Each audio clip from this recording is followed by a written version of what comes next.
Bersama kami di Breaking News Kompas TV, Saudara, ada dua agenda besar yang hari ini akan dilakukan di Istana Negara. Yang pertama ada pelantikan kenaikan pangkat kehormatan yang menurut rencana akan berlangsung pada pukul 2 siang hari ini. Dan kemudian juga ada agenda pelantikan posisi menteri yang kosong begitu, yang juga menurut rencana informasinya yang kami dapatkan akan berlangsung pada pukul 15 waktu Indonesia Barat di Istana Negara. Kami tadi membahasnya bersama analis komunikasi politik dari Universitas Padjadjaran, Kunto Adiwibowo. Pak Kunto masih bersama kami?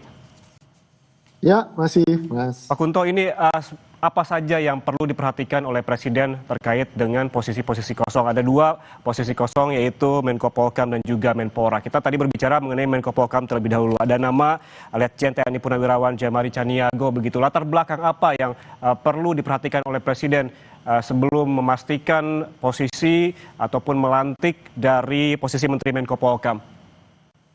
Ya, kalau menurut saya kan jabatan Menko Polhukam adalah jabatan strategis karena dia mengkoordinasi menteri-menteri teknis di bawahnya dan juga polisian untuk masalah politik dan keamanan. Dan kita tahu bahwa di Indonesia problem politik inilah yang kemudian bisa melebar menjadi isu keamanan gitu kan, dan isu keamanan pun bisa kemudian memperparah dinamika politik elit terutama ya yang ada di Indonesia. Nah, saling keterkaitan dua sistem ini atau dua ekosistem ini jadi sangat penting, dan kemampuan Menko Polhukam adalah kemampuan untuk bisa secara dia paham dinamika politik, lalu kemudian dia bisa berselancar di antara kepentingan-kepentingan politik, terutama kekuatan-kekuatan politik besar di Indonesia.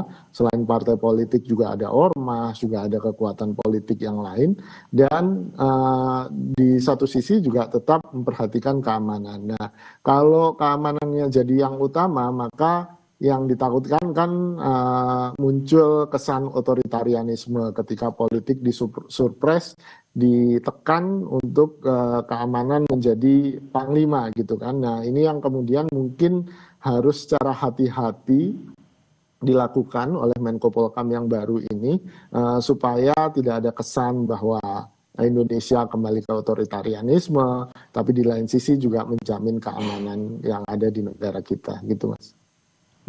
Menjamin keamanan di negara kita. Tadi dibahas juga terkait dengan nama yang mencuat, yakni Letjen TNI Purnawirawan Jean-Marie Caniago. Ada latar belakang pendidikan dan karir militer yang sempat tadi kita bahas begitu ya Pak Kunto. Kemudian salah satu yang juga tidak boleh dilupakan, ini Letjen TNI Purnawirawan Jean-Marie Caniago juga pernah menjadi anggota MPR RI. Apakah ini menjadi nilai plus bagi Presiden Prabowo menurut Anda untuk menempatkan Jean-Marie Caniago di posisi Menko Polhukam? Ya, kalau menurut saya kan Pak Jean-Marie sendiri kan sudah lama ya Mas di MPR-nya tahun 97-98, sebelum reformasi itu bahkan kan sudah sangat lama sekali beliau ada di politik, tapi kan sebagai Kepala Staf Umum TNI dia juga harus memperhatikan dinamika politik yang ada.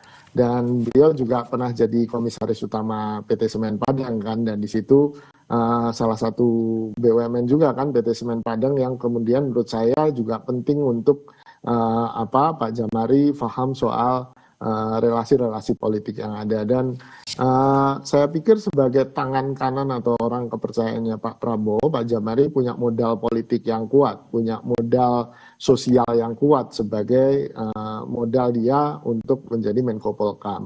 Kalau dia semua kekuatan politik tahu bahwa Pak Jean-Marie adalah kepanjangan tangan dari Pak Prabowo, maka mau tidak mau yang lain pun akan nurut kan Mas gitu. Akan lebih mudah bagi Pak Jean-Marie untuk kemudian mengkonsolidasikan, mengajak kekuatan-kekuatan politik ini untuk merajut atau menenun kebersamaan. Nah, ini yang kemudian mungkin diharapkan oleh Pak Prabowo. Dia butuh orang yang dipercaya, ya kan? Sementara kompetensi atau kemudian kredibilitasnya itu bisa dipinjamkan istilahnya dari Pak Prabowo ke Pak Jean-Marie. Mungkin begitu, Mas. Oke, terkait juga dengan kredibilitas dan juga track record begitu, Jean-Marie Caniago juga sebetulnya memiliki track record ataupun latar belakang yang kontroversi beberapa waktu lalu informasinya. Namun kita bahas usai jeda. Pak Kunto, jangan kemana-mana, tetaplah bersama kami.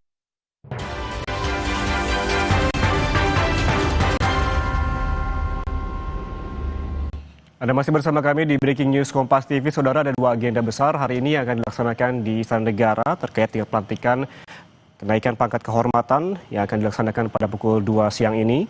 Kemudian juga pada pukul 3 nanti akan ada pelantikan posisi menteri yang kosong. Sejumlah nama mencuat, saudara, yang akan mengisi posisi Menko Polhukam, Menpora, dan juga wakil menteri lainnya. Masih bersama kami, analis komunikasi politik dari Universitas Padjadjaran, Kunto Adibowo. Pak Kunto, tadi sempat membahas terkait bahwa posisi Menko Polhukam ini ada nama yang memang mencuat kuat begitu adalah Djamari Tjaniago.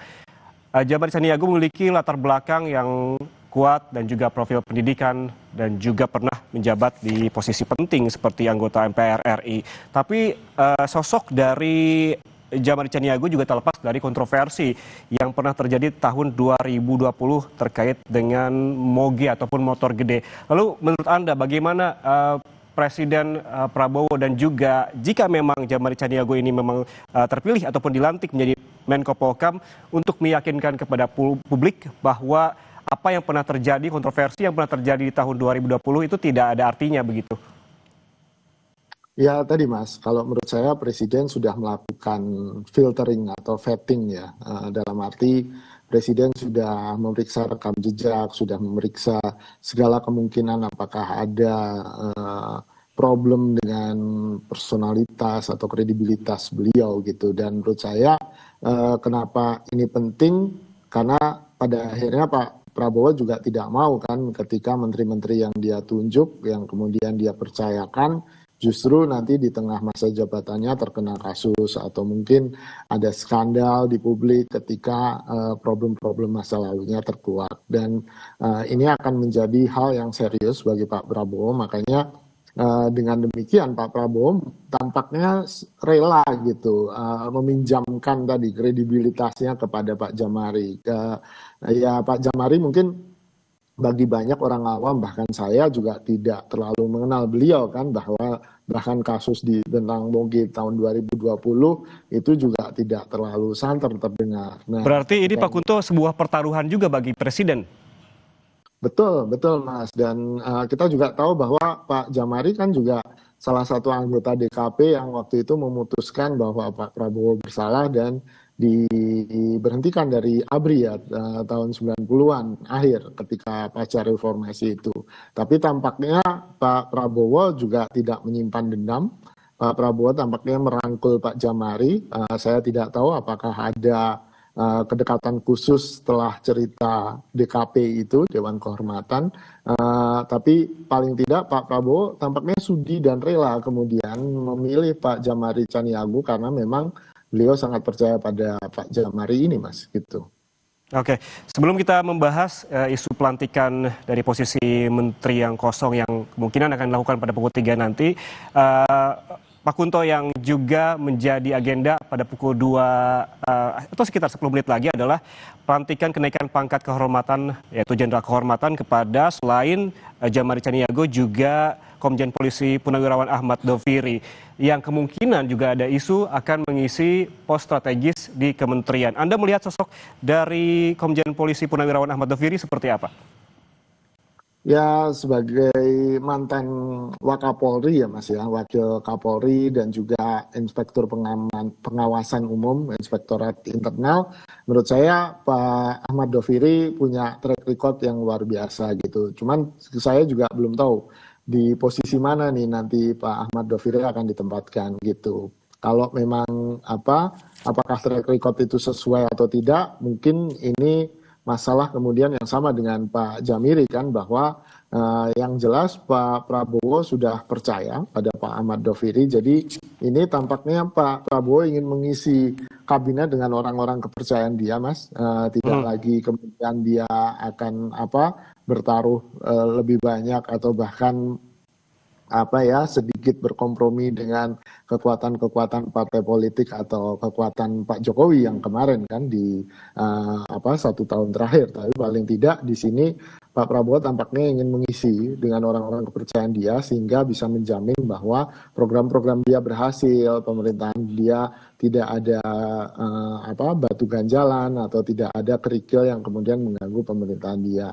Dan kalau dari track recordnya ya sebagai perwira tinggi di Polri, menurut saya Pak Ahmad Doviri juga punya track record yang cukup bagus gitu, Mas. Memiliki track record yang cukup bagus. Tadi kita sempat membahas selain track record yang cukup bagus, Jean-Marie Tjaniago memiliki kedekatan secara personal dengan Presiden Prabowo. Lalu kemudian bagaimana dengan Ahmad Doviri? Apakah juga memiliki kedekatan secara personal dengan Presiden? Namun kita bahas usai jeda. Tetap bersama kami di Breaking News Kompas TV.